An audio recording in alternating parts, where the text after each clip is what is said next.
ये किस शायर का शेर है ये बात अभी ध्यान से गुजरती नहीं है, मगर शेर है कि हम लोग मिट भी जाए सफ़े नौ बची रहे, पैकर बदल बदल के भी ये लौ बची रहे। कहने का मतलब ये है कि हमारे जाने के बाद भी ये जो नएपन की दुनिया है, ये जो नयापन है संसार का, जगत का, ये बचा रहे, ये ना चला जाए।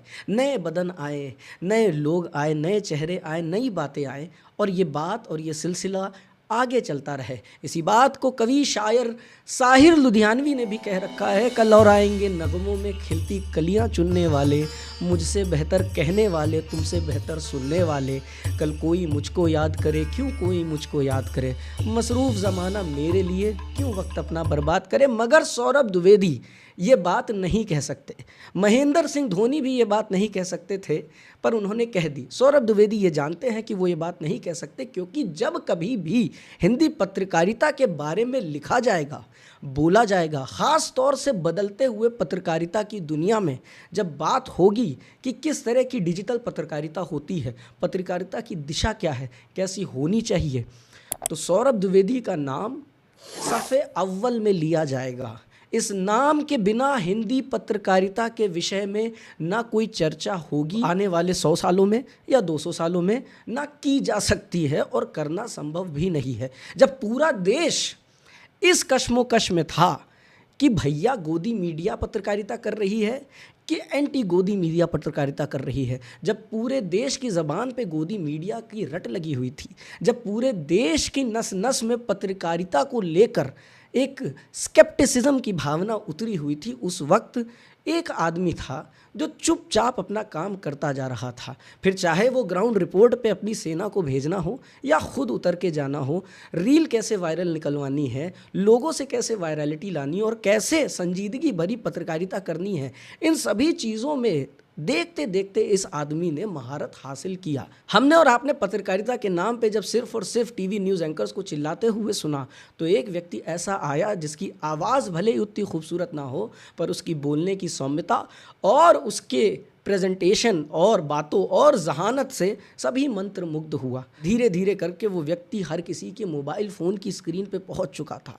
आने वाले वक्त में मजाक भी बनाया गया, सब कुछ बना, पर ये व्यक्ति इन सभी चीज़ों को भुलाते हुए अपनी जेएनयू की यादों में मसरूफ़ रहता। थार से जेएनयू में जाता, साबरमती हॉस्टल के पे बच्चों के साथ बैडमिंटन खेलता, चाय पीता, चुस्कियाँ लेता, फिर मंडे से पत्रकारिता करने वापस आ जाता। जगह जगह पे जेएनयू के किस्से आते, कविताएं आती, कहानियाँ आती। पत्रकार पढ़ते भी हैं, पत्रकारों को पढ़ना भी चाहिए, और पढ़ना क्यों ज़रूरी है, हिंदी ख़ास तौर से पढ़ना क्यों ज़रूरी है।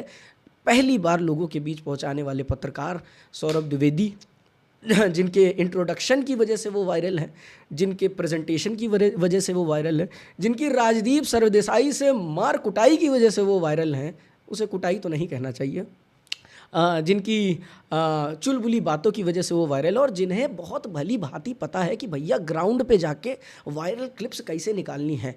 आज उन्होंने कहा है कि जिस लल्लन टॉप को उन्होंने खून पसीना सब कुछ 10 दिन तक दिया, आज वो वहाँ से विदा ले रहे हैं। ये मेरे लिए बड़ी अजीब सी बात थी, मेरे क्या पूरे सभी इंटरनेट हिल गया है। सौरभ द्विवेदी की शख्सियत इतनी बड़ी है कि इस एक अनाउंसमेंट की वजह से इंटरनेट हिल गया, और इंटरनेट को हिलना भी चाहिए, क्योंकि हिंदी भाषी सिर्फ और सिर्फ 2 हैं जो जा बजा हैं। एक है विकास दिव्यकीर्ति और दूसरे हैं सौरभ द्विवेदी। सौरभ द्विवेदी ने अपने एंड पे जो कुछ हो सकता है एक संजीदा पत्रकारिता के लिए, वो सब करने की कोशिश की है। कंट्रोवर्सीज से भी घिरे रहे हैं।